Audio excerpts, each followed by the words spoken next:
ዳናዊት መክብብ ተረኛዋ ከዚህ ሰፈር የምናባረራት ሴት ሆና ተገኝታለች። የመጣ ነው ልናናድዳችሁ ሳይሆን ልናባረራችሁ ነው ይላል ሂርና ክሪፕቶ። አስረግጦ ነው የሚነግራችሁ። እውነቱን ነው። የመጣ ነው ፍጹም ልናናድዳችሁ አይደለም፣ ልናባረራችሁ ነው።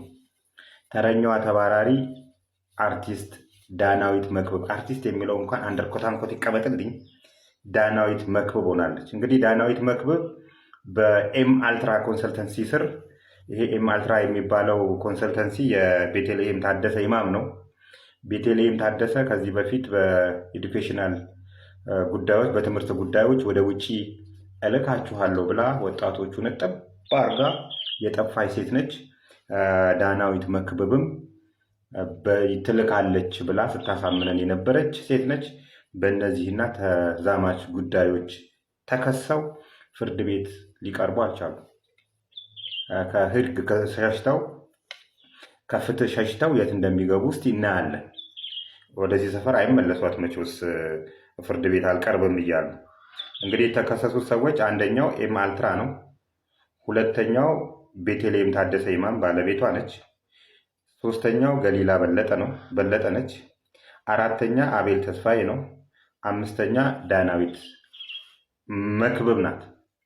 እንግዲህ እነዚህ ሰዎች በተለይ ቤተልሔም ታደሰ ኢማም የምትባለው ሴት ሌብነት በዘር ይተላለፋል እንዴ? አዲስ አበባ ላይ ብቻ ያሌላት ኮንሰልተንሲ የለም፣ ያሌላት አጭበርባሪ ድርጅት የለም። ከ12 በላይ በወንድሞቿ በባሏ ወንድም በምናምንቴ በዘመድ አዘመድ አንዱን ስዘጋ አንዱን ስከፍት፣ አንዱን ስዘጋ አንዱን ስከፍት፣ በእንደዚህ አይነት ሁኔታ ነው ቀጣዩ ኤስሪ ኮንሰልተንሲ የሚዘጋ ድርጅት ነው።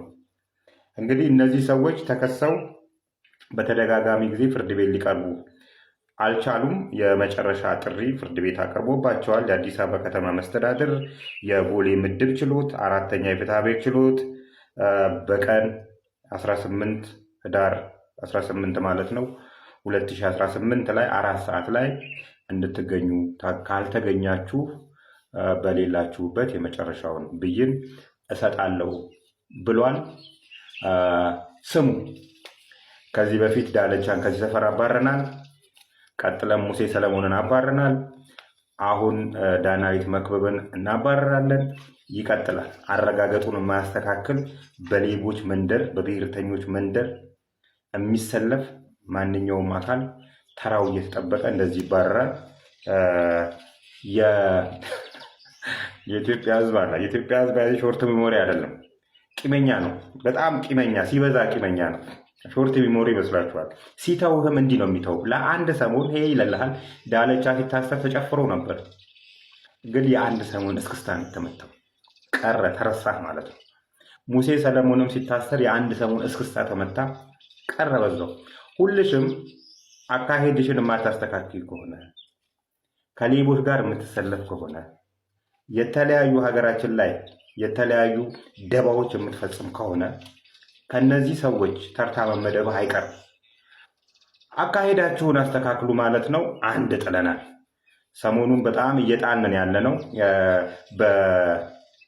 በኔትወርኪንግ ቢዝነስ ላይ የተሰማሩ 4 ድርጅቶች መያዛቸውን ሳሰሙ አልቀራችሁም ዓርብ ዕለት። ስለዚህ እንደዚሁ እያልን እየጣልን እንቀጥላለን።